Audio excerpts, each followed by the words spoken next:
Hey, I want to welcome you to episode 11 of the Galilee podcast. I'm pretty sure last week I said it was episode 11, but technically it was episode 10. So today is actually episode 11.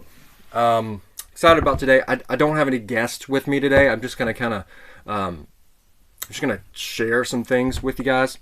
Before we get into that, though, real quickly, want to remind you that you can always stay up to date on everything that we're doing at Galilee. Please go to Galilee.org. You can also go to our Facebook page, Galilee Facebook page, if you haven't already done that.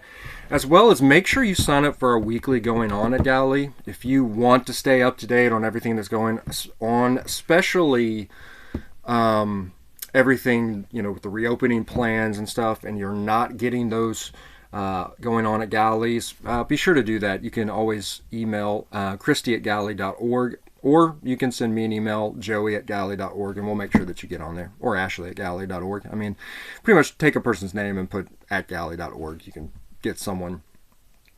So anyways, I'm excited about the podcast. This is something we've been doing. It birthed out of a need just in the midst of quarantine, and I've enjoyed it. It's actually been rather life-giving for me, to be honest. I've actually found it to be very enjoyable and fun, and I look forward to doing it each week. And so I want to thank everybody who's been paying attention, who's been watching, especially over the last couple of weeks, those people who've been sharing. It's been really great. It's been exciting. And I know that for some people, these podcasts are a great thing. They enjoy them. They listen to them while they run or while they're driving to work. And so I hope to continue to do them as we kind of get back to some sense of normal. I'm hoping to expand them so that you can be able to download them either at an Apple podcast or as a Google podcast or where other places that you might be able to download some podcasts to make them both audio and maybe even video. If you haven't already, please go to the YouTube channel, Galilee Podcast. Just click that in the search and click subscribe. That's a new platform we're using. Again, I'm hoping in the future we'll continue to expand and move into other platforms. So be on the lookout for that in the next coming weeks or so. But again, my hope for these, real quickly, is that they're a form of spiritual growth and development for us. That they're a place where people can come and interact with and hear some good discussions about Jesus, about the scriptures, about real life issues, and how we can apply scripture to that. I really see this as an opportunity, a discipleship opportunity for us to grow and mature in our faith. So I know that there's some people who enjoy podcasts, and if that's you, thank you.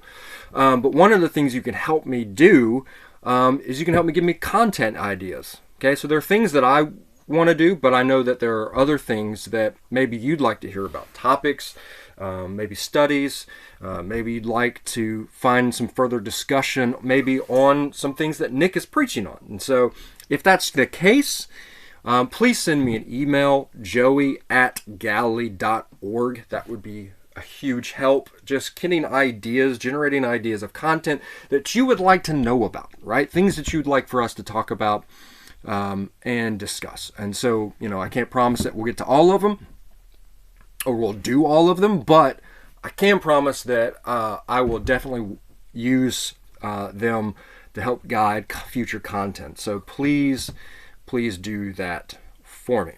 Okay? So, now let's get into today. Today's topic of our podcast is what I am going to call the power of pause. Okay, the power of pause, or, grammatically correct, power of the pause. I don't know.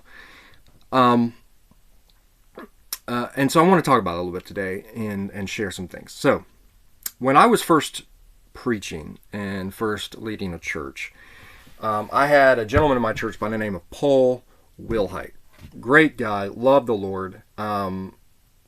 He could sing amazingly, and he was on oxygen. He would have to stand up there with his oxygen can, and he would sing, him and his wife Darla. And he was just a great man. He is with Jesus now, so I'm so happy for him. Now he gets to sing for Jesus without any oxygen. I know that's got to be amazing for him. But I remember him and I talking one time, and I was a young preacher, still kind of figuring out how to do it. I still am. And he said to me one time, he said, "Joe, do not be afraid of silence. Okay, don't be afraid of silence. It's okay to talk for a few minutes." And then he said, "Pause." And he said, "Sometimes you talk so fast, or you're spitting out so many ideas, that we need time to digest them all."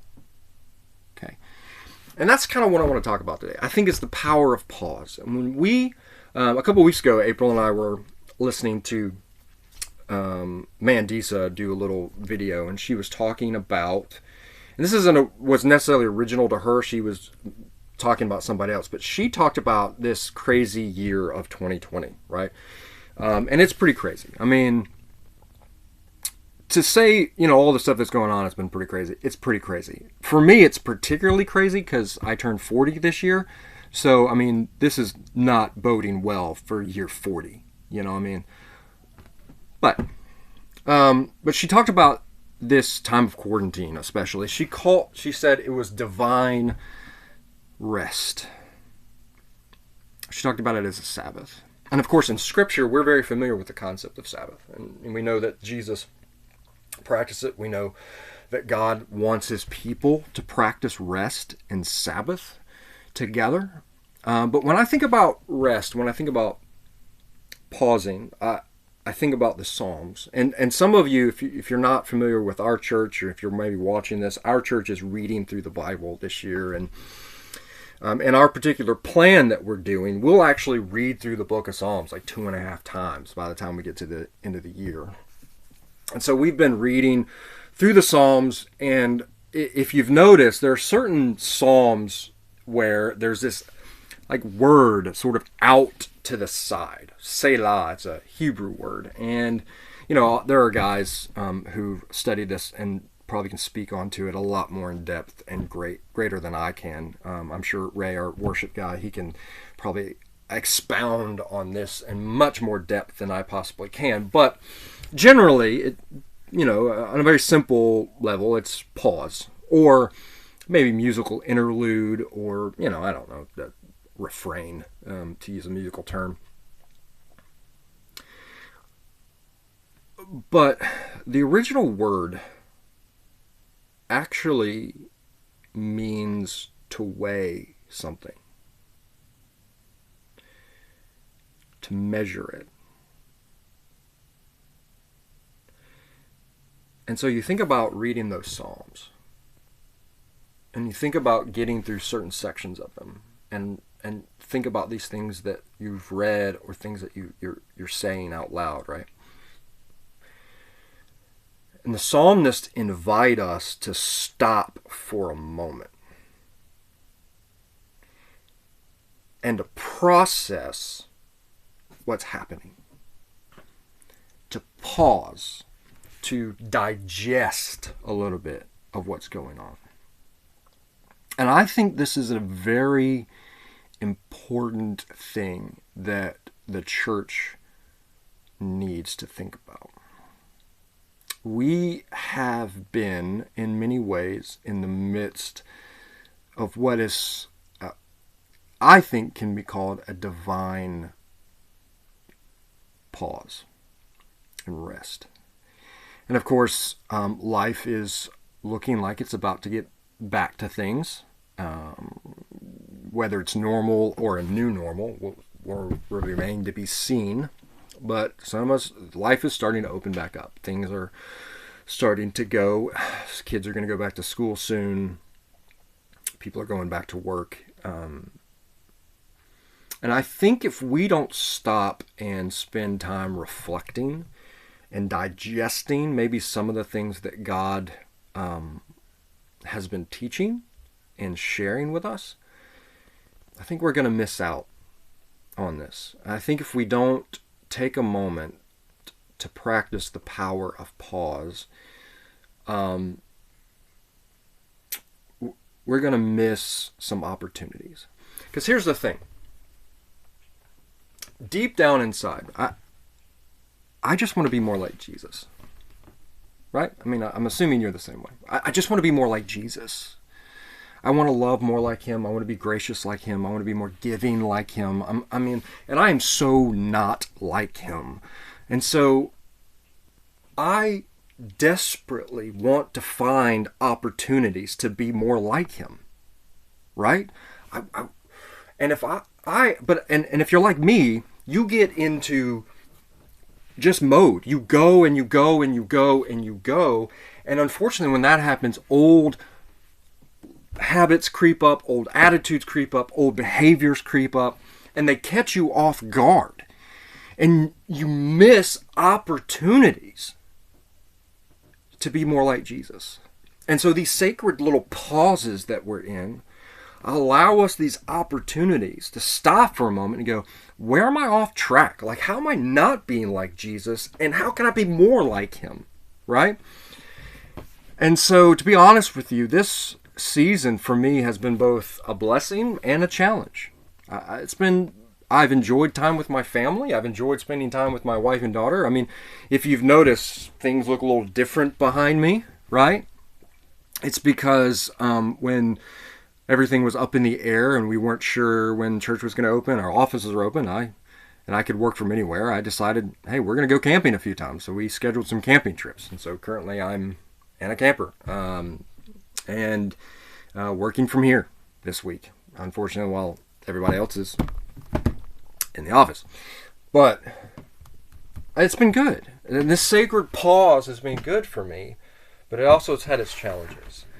And as we're starting to come out of it, I am in this place where I'm starting to wanting to sit down and digest some things that I feel like God has been telling me in order so that I can be more like Jesus. And I would say to anyone out there, especially if you are a member of Galilee Christian Church and you want to go to, or you're attending Galilee Christian Church, I want to encourage you not to miss this opportunity. To miss this opportunity to stop and reflect a little bit on some things and miss the opportunities, listen to me, to be more like Jesus. To be more like Jesus, because that should be our heart. And so here's what I want to do for the rest of the time I have with you. I want to spend some time and I want to share with you some things that God has been teaching me. 3 things, actually, that God has been teaching me. I think this will be a bit therapeutic for me. I don't know about the rest of you, but maybe some of you will feel like God has been teaching you the same thing, which is fantastic. But I'm doing this because I want you to start thinking about how you can use your pause to digest maybe some things that God is teaching you. So I'm just going to share some of the things that God has been teaching me. Now, before I do that, there is one and very important caveat that I need you to understand before I share these with you. Well, 2 caveats. One is it's going to be very honest, so that's me. But the other one is these are lessons that I am learning.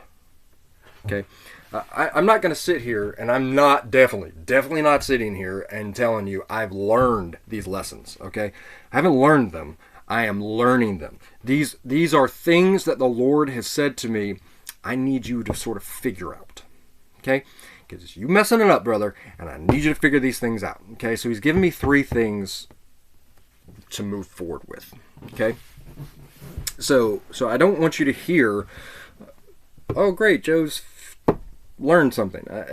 I'm learning something. I'm digesting it still. I have so much digesting to do that, I'm going to spend a while working on it.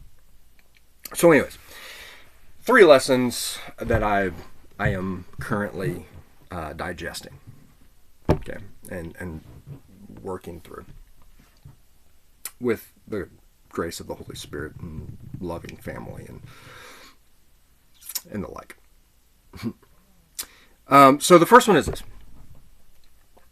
I have to choose to see difficulty as a call of God to know Him deeper rather than a curse of the devil.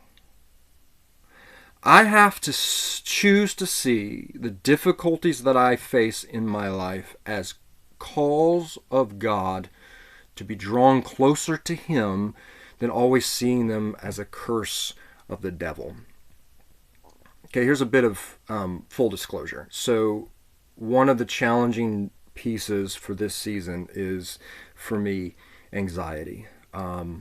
I have started taking anxiety medication during this time.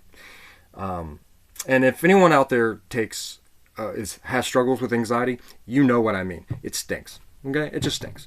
And it just kind of comes on you, and you can't quite figure out what's going on. But it can be hard. It can be challenging. So, to all my people out there, all my peeps that wrestle with anxiety, I'm with you. So, when I first started wrestling with this and having these attacks and things, I remember my aunt sent me a text message. She said, I told her, she sent me a text, we were texting, and I said, I think the devil's attacking me. And she said, well, you can either see this as a curse of the devil, or you can see this as a calling of God to know Him deeper. And I thought, that's right. It's easy for me to start pointing my finger at the devil and go, man, you're attacking me, you jerk, leave me alone. And I'm not saying this isn't some of that, maybe. And that he doesn't attack some of that. But the thing about it is, it's also a matter of perspective. I can either see this as an attack, or I can see it as an opportunity. An opportunity to grow. An opportunity to realize that even with this, I, on the other side of it, can be more like Jesus. Right? That the reality is that the anxiety I feel actually can, if I choose to see it this way, I guess, positive thinking, I guess, can actually make me better. It can actually make me a better follower of Jesus. It can make me a better husband. It can make me a better father. It can make me a better leader. And of course, most importantly, make me a better follower of Jesus. It can actually make me better if I choose to allow it. That's not to say it doesn't stink. It's not to say that I have to sort of deal with it. But, it is what it is, right? And I'm reminded of what the book of Ecclesiastes teaches, which is, some people, I love the book of Ecclesiastes. Some people, I think, misunderstand it as a very gloomy and dark book. I actually think it's just a very real, raw book. And in it, the critic reminds us that, look, bad things happen to good people, good things happen to bad people. There's not much we can do about it. It's life, right? And he says in it that life is hevel. It's a vapor. It's a mist. Something's here one day and it's gone the next, right? And so good moments turn into bad ones. But bad moments will turn into good ones. And in all of that, the writer of Ecclesiastes reminds us that no matter what, life is a gift of God, and that we should find moments to enjoy it. Find little things just to enjoy what God is doing. Enjoy a good conversation. Enjoy good food. Enjoy time with people. And this is part of what I have to work on, is I've got to learn to enjoy life. Enjoy the little things. So through this time as well, I have been on a journey of discovery. I've been really fascinated by personality, and how our personalities affect our walk with the Lord. How we think, feel, and act affect our spiritual growth. And so I've spent the last 3 months in self-reflection, reading way too many books on personality. Specifically, I've really enjoyed something called the Enneagram.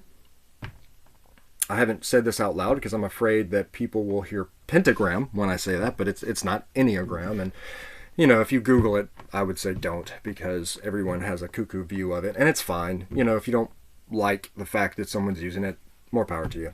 I actually think it's a powerful tool that we can use to better understand ourselves and then ultimately follow Jesus better. Because one of the things that we can do is understand how we think, feel, and act can actually be used for the glory of God, right?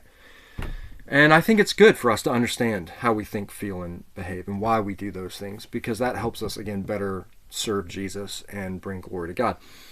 The thing with the Enneagram, though, is it's not like other personality things where, you get to find out how awesome you are. That was kind of my hope, right? I was kind of hoping that I would read all these books and it would just say, man, Joe, you are a gift to the universe. You know that? I'm absolute blessing to all the world. And it didn't, right? Instead, after months of self-reflection and reading all these books, I have come to the conclusion that my personality type is stick in the mud. Right? And so, when you start to learn this stuff, you start to realize, the great thing is that, okay, fine, I can be honest about it. I can be a bit of a stick in the mud. I can be about self-righteous. I can be superior. I can be negative, because my particular type, for those who are interested, is a 1, specifically a self-preservation 1, which means that I have a high standard and expect myself to be perfect all the time, which doesn't work. In fact, yesterday, my wife said to me, April said, you are allowed to make mistakes, which as a self-preservation 1, no, I am not. So, that's, again, something I have to work through, right?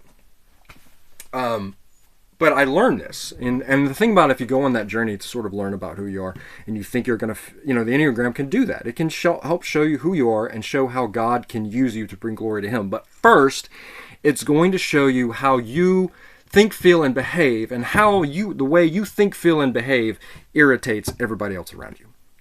So I would caution you if you want to jump into that realm, because it's challenging. Okay. But anyways, I say all that to say that part of what comes with being a self-preservation 1 is worry and anxiety. And so, and the path for me is to, again, listen to the words of Ecclesiastes and learn to lighten up and to enjoy life more. And the little things, right? The other day when I was driving down the road and I was thinking, it's been very overcast where we are, been gray. And I had this sudden notion that above those gray clouds, I knew for a fact they were blue skies, right? I mean, here are these gray clouds, but I know for a fact there are blue skies above them, right? And I started to think, that's our hope in Christ, right? Life can be gray and painful and difficult, but I know for a fact, as well as I'm sitting here touching this table, that above those gray clouds up there is blue skies. And the same is true. Like, through all these difficulties, I know that above all of it is Jesus. That same certainty. The same certainty that I know that right now, above the gray clouds above my head, there is a beautiful blue sky. I know that Jesus is good, that He's there, and that at the end of it, it's awesome. Life is cool, And I just need to learn to enjoy the little things. So that's lesson number 1 I'm digesting. That's a bit embarrassing to say out loud to everyone, but right now I'm rambling. So we'll move on. Lesson number 2 that I'm digesting, and this one is a new one for me. I'm still wrestling with this one, which is,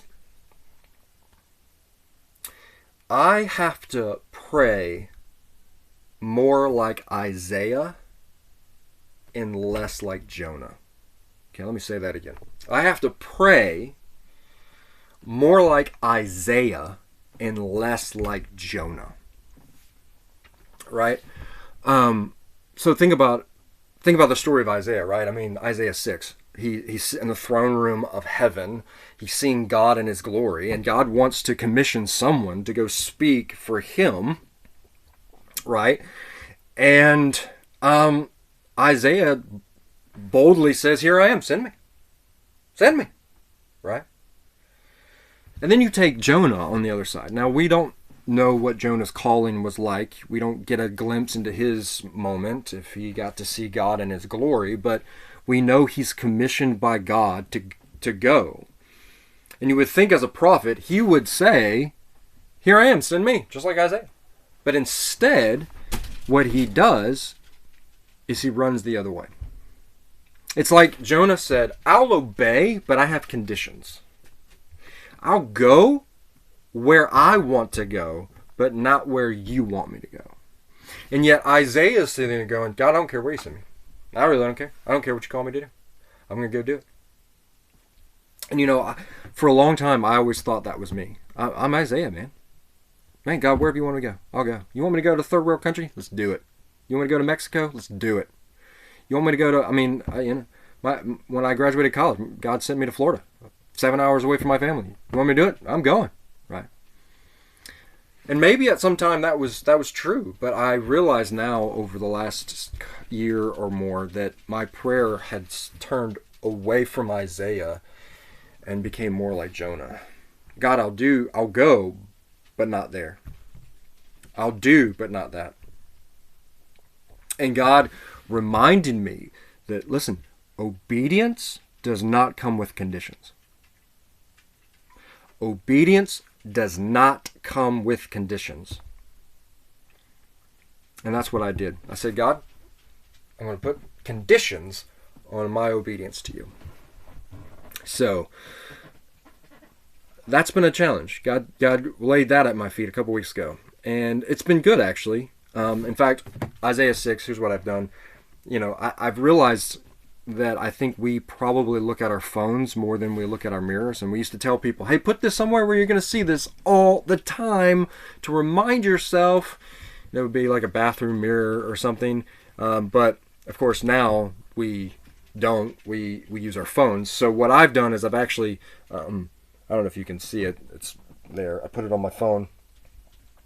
Right on the front part of my phone, Isaiah 6, "Here I am, send me."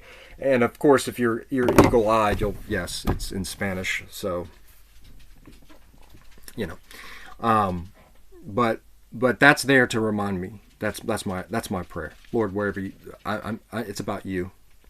I'm not putting conditions. I'm also not saying that I'm moving to a foreign country or anything like that. I'm just saying I want to be a follower of Jesus. I think we have to be willing to be obedient with no conditions. And I had been putting conditions. You? Okay, so last one. Okay, last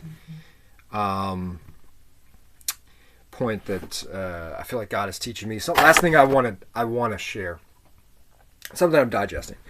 And that is this. I want to be a person for everyone. Okay. My family and I, April and I, we want to be people for everyone. Right? We want to be people who love all kinds of people, right? Especially those that are different than us. Our church, we have this slogan that we say, "A church for everyone." And one of the things I've realized lately, and I think it's important for us to remember, is that if that vision is going to become true, okay, then that means that each and every one of us has to be a person for everyone, however they are, however different they are than us. It's important that we embrace that truth. And I can't do that for you, but I feel like what's important for me and what's important for April and I, and this is something that her and I have talked a lot about lately, and something that's really important for us, is that we want to see that vision come true for our church, that we are a church for everyone. But that means that I have to be a person for everyone. I have to be willing to engage and love and serve and be in the midst of people, whoever they are and however different they might be than I am, right? So I have to learn to love people because I think that's what Jesus wants to do, right? Now, here's the thing that I think here's the thing I'm thinking about, right? I realize that that's a challenge for people. And that's going to be a challenge even for me. And I was thinking, why can it be hard for us, and especially me, to be that person for everyone, to be able to love people who are truly different than me? I realize that part of it is because of the simple fact that loving others is messy. It's a messy endeavor. Discipleship is a messy endeavor. And so I think sometimes it's that simple truth that keeps a lot of us from stepping into that. But I was thinking about the story of Jesus washing the feet of the disciples. I was thinking about that moment. You know, we use that moment all the time as the great example of servanthood and love, right? Jesus loves his disciples. He serves them by washing their feet. And I think it's interesting because one of the things that stood out to me as I began to think about that story, right? Now, and I want you to hear me on this. Whether you're a Christian, and especially if you're a leader, because we use this story in leadership for leadership a lot, right? And so if you're a leader, I especially want you to hear me here. And it doesn't matter whether you've got a title, if some official title is over you, or you're just a person in the church who serves and leads a ministry, whether you have a degree in the wall. It's important for you to hear me on this. If you're going to wash feet, you have to be willing to get your hands dirty.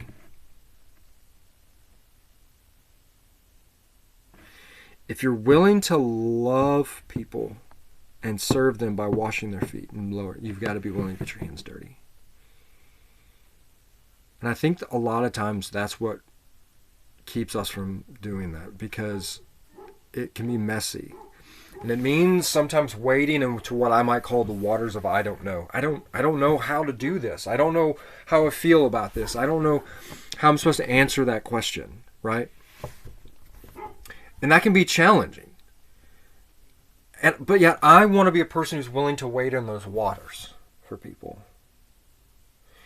And live in that tension of trying to love people and willing to sort of be like Jesus. I want to be like Jesus, who sits around the table and listens to people who are different than him, and in order to show love to them in a way that only he can, right? And so that means, just the willingness to get a little dirty. Because here's the thing I think sometimes we forget. Here's something that I think we forget sometimes, which is this. It's easy for us to hold our theological convictions without ever really thinking about them in a real world context. Here's what I mean by this. I believe that hell is a real place. I believe that people are really going to go there.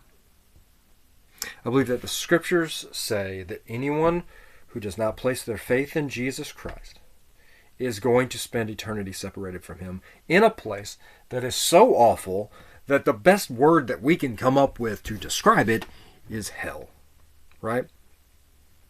Now, it's easy for me to proclaim that truth, to hold on to that truth with boldness when all of my friends are Christians,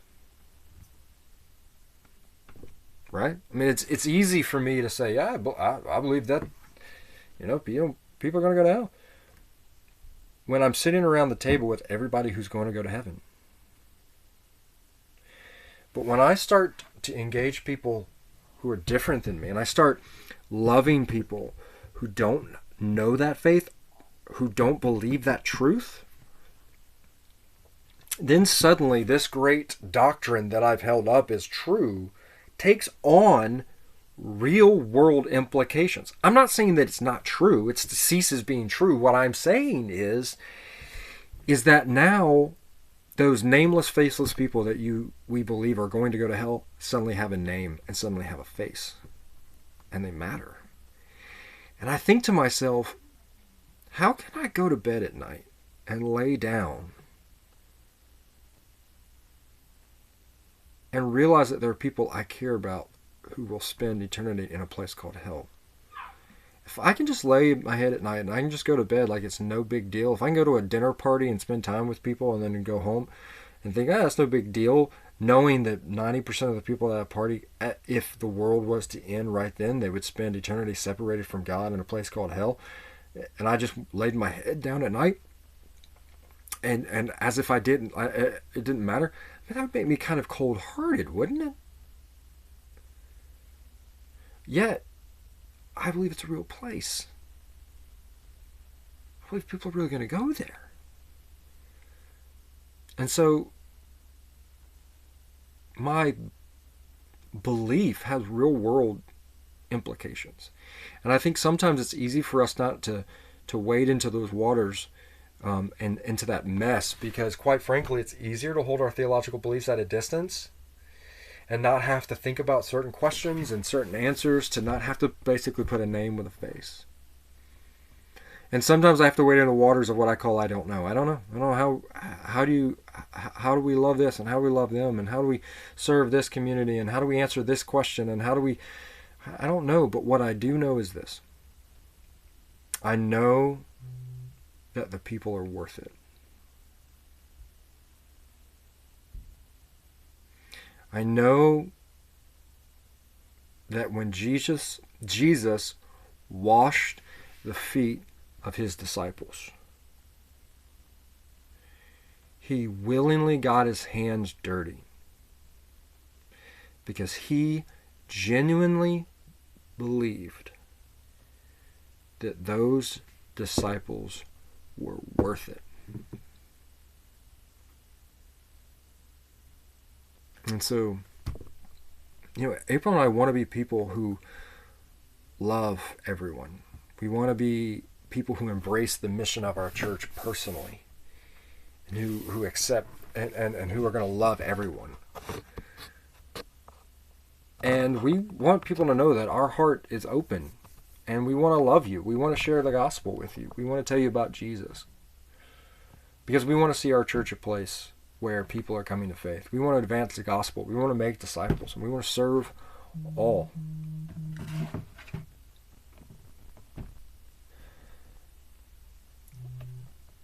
And because we believe that those people are worth it. It's probably no secret to anyone who knows us that April and I, we love Hispanic people. Love them. We love Latinos. We love Spanish speakers. We love Mexico. We love pretty much you name a Spanish speaking country, we'll go there in a heartbeat. Like we love it. We love going to the Pendergrass flea market. We go there just for the fun of walking around. And listen, I'm not gonna lie, I eat like crazy because I love the food. I could go off on a tangent at these things that they have there that are amazing. But if you want me to take you, I'll take you. But we love it. It brings utter joy to my heart to walk around there. Right? I love those places, and we love those people. They're different than us, man. But we believe that God is calling us to love them and to be a place where they can find and know that we're people who will be there for them and support them. And I think they need to know that our church will be as well. Right? And so so one of the things that I think God is challenging me with and teaching me with is that if we're going to be a church for everyone, then I have to be a person for everyone. I have to be. Our family has to be. So I want to do something before I close real quick. It's honestly, it's probably the most scary thing that I've done so far on this entire podcast, and I've shared some pretty things openly. But I want to take a moment and I want to speak to those people. Those everyone's that out there, and specifically the ones for me. I want to take a moment and I want to specifically speak to some people who may be watching this. So, for a few moments, there's going to be a whole group of us that are like, I don't have a clue what's going on. I just need you to bear with me for a minute, okay? Pero en este momento quiero hablar con mis hispanohablantes. Primero, perdona mi español. Yo lo aprendo. Y todavía necesito aprender mucho más. Pero te quiero hablar a tu corazón. Especialmente si eres alguien que ha emigrado a este país. Para mí, para mi familia, no es importante si eres legal o no. Por favor, escúchame. Por favor, escúchame. Mi familia y yo queremos que sepas que te amamos. Y lo más importante que quieres que sepa es que Jesús te ama. Y queremos que lo conozca. Queremos que Jesús quiere que te servamos. Así que nuestra casa es un lugar seguro. Somos personas seguras. Por favor, escúchame. Somos personas seguros. Estamos aquí para ti. Somos personas para todos. Te queremos conocer. Te queremos servir. Te queremos ayudar. Te queremos mostrar cuánto te ama Jesús.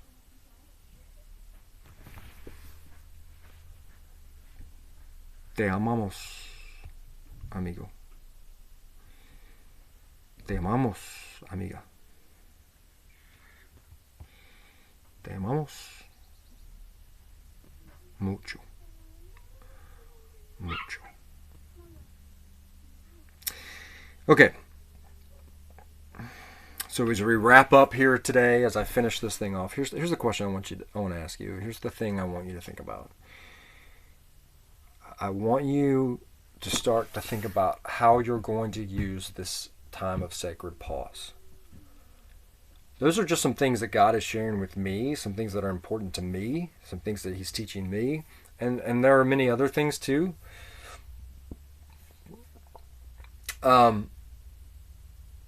But I want you to begin to think and start asking the question, okay, God, what am I need to learn, right? If I am going to come out of this sacred pause and be in more love with you and care for you and love people like you, show me how to do that, right? Do not allow this sacred pause, this opportunity to go by, right? Without seeing it as a chance for growth, without seeing it as a chance for you to grow, right? So, are you going to let this time go by and not listen to what God is teaching you? Are you going to ignore this sacred pause? Please don't be that way, right? Don't be that way. I think God is allowing us this opportunity, so do not forsake the sacred pause in this time. Again, I want to thank you for joining me, spending all this time with me today. allowing me to sort of bare my heart and soul a little bit. And thank you again for enjoying these podcasts. If you have been, please, like I said earlier, send me emails and give me some content ideas. Help me shape this so that it can be the most impactful for you as it possibly can be. Okay? And we encourage you again, you can send an email to me, joey@galilee.org, or feel free, to send me a message on Facebook. We'll have this, and please go by the YouTube channel and hit subscribe. Like I said, hopefully in the future, I'll let you know as soon as you can find it on different platforms. If you're an Apple person and you want to start listening to it on Apple, we'll get it there eventually. So, hopefully in the coming weeks and months, we'll be able to start peppering it on there and letting you know, and having all these different platforms for you to be able to actually listen or watch. All right. From my family to you and yours, we love you. It is a pleasure to serve. My family is outside. We're going to go fishing. So I'm trying to hustle up so that we can get there and enjoy that time together. And it's been awesome. And so has our time today. So we love you. And again, I want to thank you for joining me on this week's edition of the Galilee podcast. See you next week in episode 12.